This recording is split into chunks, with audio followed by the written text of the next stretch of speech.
Terima kasih Anda masih bersama kami di Nusantara Petang. Pemirsa, dampak pandemi COVID-19 terhadap ekonomi dan kesehatan dirasakan cukup masif sebagai akibat dari pembatasan pergerakan masyarakat baik internasional maupun lokal.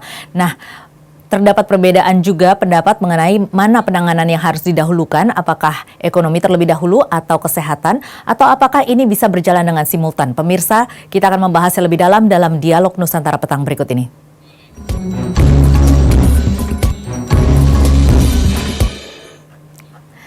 Ya, dan pemirsa sudah bersama dengan saya, narasumber kita pada sore hari ini, Emrus Sihombing, pengamat komunikasi. Selamat sore, Bang Emrus.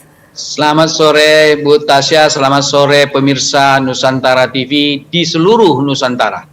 Iya, nah Bang Emrus ini kan memang selama ini penanganan ataupun dampak dari COVID-19 ini memang cukup besar terhadap, paling utamanya adalah terhadap perekonomian dan juga terhadap kesehatan. Nah, ini banyak sekali perdebatan yang terpolarisasi menjadi dua kutub di mana harus ditangani secara ekonomi dulu dan ada juga yang mengatakan harus ditangani secara kesehatan terlebih dahulu. Ini mana yang harus didahulukan? Baik, ini adalah pilihan yang sulit bagi kita dan para pendapat yang muncul. Ada yang mengatakan mendahulukan kesehatan baru ekonomi dengan argumentasi yang bagus dan argumentatif. Tapi ada juga mengatakan mendahulukan ekonomi, kemudian kesehatan, dan juga argumentasi yang kuat dan bagus juga. Oleh karena itu dalam suatu diskusi memang bisa dua-duanya bagus, artinya tesis dan antitesis, hal yang wajar dalam suatu wacana publik. Namun saya mengatakan bahwa kondisi kita saat ini adalah mengalami penyebaran COVID-19 yang begitu menurut saya ya sudah semakin tanda kutip menjadi-jadi. Oleh karena itu, kalau salah satu yang kita dahulukan memang sudah menurut saya kurang tepat juga dengan kondisi juga Indonesia yang begitu luas dan tingkat sosial ekonomi kita dan pendidikan kita yang relatif tidak merata. Tidak boleh kita samakan misalnya negara-negara maju, misalnya Jerman yang luas wilayahnya tidak seluas kita dan tingkat pendidikan masyarakat sudah relatif tinggi dan devisa negaranya sangat menggembirakan. Oleh karena itulah maka kalau andaikan suatu negara tertentu mendahulukan katakanlah kesehatan karena backup ekonomi mereka sudah cukup kuat, artinya bahwa devisa negara mereka bisa sangat memadai untuk bisa memenuhi segala kebutuhan. Tetapi untuk kondisi Indonesia, saya pikir kita harus real melihat kenyataan itu. Oleh karena itulah pandangan dua kutub ini menurut saya ada dua kutub, mendahulukan ekonomi atau mendahulukan kesehatan. Seringkali memang para pemberi pandangan di wacana kita terjebak pada pandangan-pandangan mereka seolah-olah pilihan hanya dua dalam suatu manajemen atau katakanlah dalam suatu realitas sosial. Tidak ada dikotomi hitam putih atau ekonomi atau mendahulukan kesehatan. Masih adakah alternatif lain? Ada. Sepanjang orang-orang yang ada di suatu negara atau suatu kelompok sosial mau berpikir kreatif. Misalnya, bisakah kita ambil pilihan yang tidak dua-duanya, tetapi memilih simultan dilakukan antara kesehatan dan ekonomi secara bersama-sama sebagai alternatif pilihan dari dua pilihan terdahulu. Bisakah kita melakukan itu? Menurut pandangan saya, ini yang paling pas untuk Indonesia. Berjalan bersama-sama, dilakukan secara simultan. Tetapi ada suatu kondisi yang harus dipenuhi di masyarakat. Apa itu?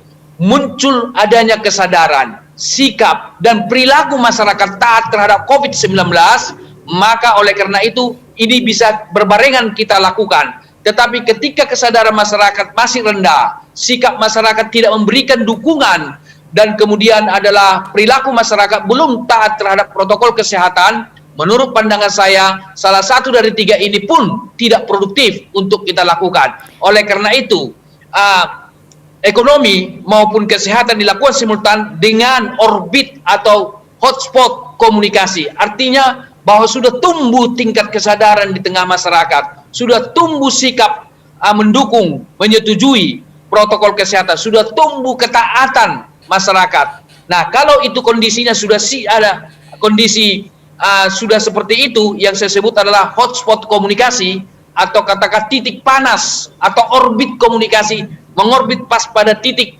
katulistiwa tanda kutip, maka oleh karena itu bisa kita melakukan bersama-sama antara ekonomi dan kesehatan. Oleh karena itu, sebenarnya saya berpendapat bahwa penyadaran masyarakat, perubahan sikap, perubahan perilaku menjadi suatu yang sangat penting di dalam penanganan COVID-19, sehingga dua hal ini dapat dilakukan bersama-sama. Kenapa begitu penting komunikasi? Karena memang penyebaran virus COVID-19 ini kan dari manusia kepada manusia lain. Nah, ketika tingkat kesadaran tinggi, ketika sikap masyarakat memberikan dukungan terhadap program pemerintah, ketika ketaatan masyarakat perilakunya, saya kira itu bisa dilakukan. Namun kenyataan di lapangan, kita harus jujur mengatakan masih ada masyarakat belum yakin. Masih ada misalnya protokol kesehatan itu tidak dilakukan sampai pada level keluarga. Maka oleh karena itu klaster di keluarga muncul. Saya terus terang berpendapat bahwa minggu lalu kami melakukan arisan keluarga. Ini salah satu contoh melalui Zoom misalnya seperti itu. Saya lihat keluarga saudara saya itu, istri dan suami itu masih duduk bersama. Lalu saya tanyakan, apakah bapak atau ibu masih berrelasi dengan pihak luar, ke kantor kerja, belanja ke pasar? Masih. Nah, lalu jawab mereka, kami kan satu keluarga, suami istri. Nah, saya terus terang mengatakan itu jawaban yang menurut saya kesadaran itu belum muncul. Kenapa? COVID-19 tidak mengenal kekerabatan, tetapi dari manusia satu kepada manusia lain. Intinya yang mau saya katakan adalah bahwa ekonomi dan kesehatan bisa berjalan dengan kondisi komunikasi yang ada pada titik orbit atau hotspot, tanda kutip. Demikian. Iya, ini kalau Abang mengatakan bahwa ini harus dilakukan dengan sikap masyarakat yang disiplin untuk menerapkan protokol kesehatan, ini artinya dari masyarakat. Nah, kalau dari pemerintah sendiri bagaimana? Apakah pemerintah juga harus memberikan stimulus yang dilakukan secara simultan baik di ekonomi maupun di kesehatan, atau adakah yang harus diutamakan terlebih dahulu? Baik, dengan kondisi Indonesia saat ini, dengan kondisi perekonomian kita, dengan kondisi tingkat kesadaran dan tingkat pendidikan kita di Indonesia tidak begitu merata. Oleh karena itu, menurut pandangan saya, amat sulit kita memilih mendahulukan kesehatan atau mendahulukan ekonomi. Kita ambil contoh, katakanlah kita mendahulukan kesehatan, misalnya seperti itu, lockdown atau apapun yang dilakukan, paling jangka pendek, paling 2 minggu, paling 1 bulan, anggap 1 bulan lockdown kalau kita mampu devisa negara atau katakanlah APBD suatu daerah, misalnya DKI Jakarta, paling kuat 1 bulan misalnya seperti itu. Setelah itu kan mereka berrelasi lagi, keluar lagi, artinya berrelasi dengan pihak lain, muncul lagi virus baru. Bahkan saya ikuti berita terakhir hari ini, bahwa virus itu telah bermutasi lagi di Indonesia. Jadi oleh karena itu, boleh kita katakan bahwa virus ini bisa saja bermutasi terus.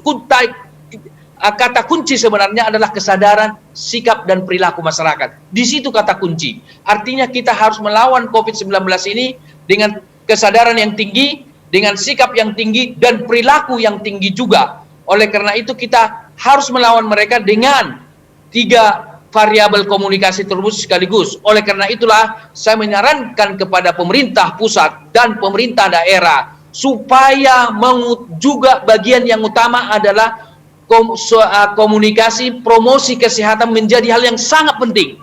Jadi oleh karena itu bisa saja dilakukan simultan 3 poin.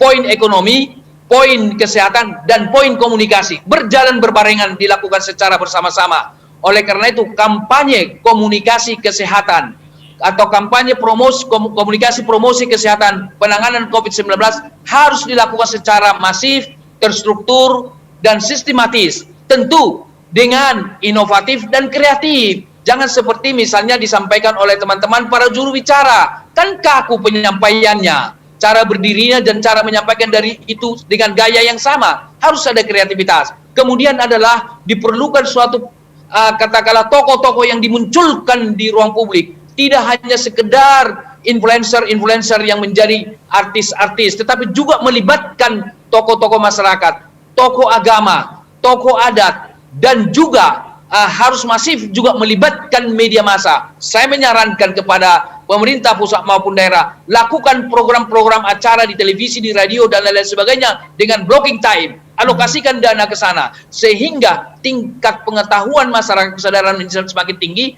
dan apa yang disampaikan oleh media diperbincangkan di tingkat RT, dibuat komunikasi kelompok. Itulah yang disebut dalam komunikasi 2 tahap. Jadi media menyampaikan pesan tersebut menumbuhkan kesadaran, baru di tingkat RT dilakukan atau desa dilakukan komunikasi kelompok diskusi, karena komunikasi kelompok akan mendorong behavior ketaatan untuk menggunakan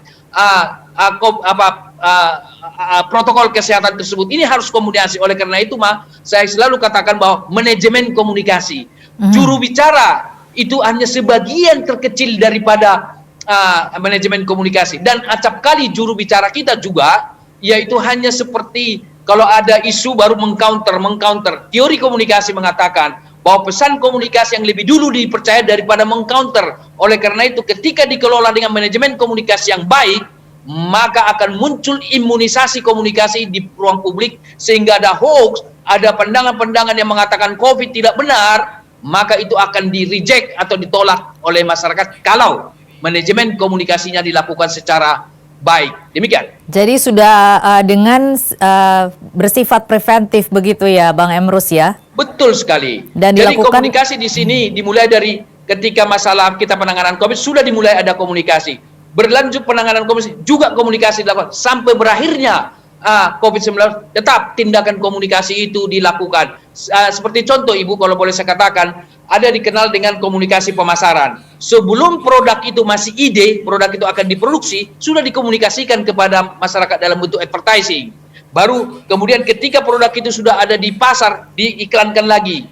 Ketika sudah ada di pasar, sudah diiklankan lagi. Artinya bahwa komunikasi dimulai dari awal dan terus dilakukan dan seterusnya sampai kegiatan itu bisa berhasil. Demikian. Ya, jadi masyarakat harus dibombardir dengan sosialisasi, informasi apapun itu mengenai COVID-19 ini, mengenai penyakit ini, dan bagaimana kondisi di masyarakat, bagaimana kondisi negara, dan juga kebijakan dari pemerintah itu harus terus-menerus dilakukan sekali. Begitu ya. Baik, Bang Emrus, nanti kita akan berbincang lagi mengenai hal ini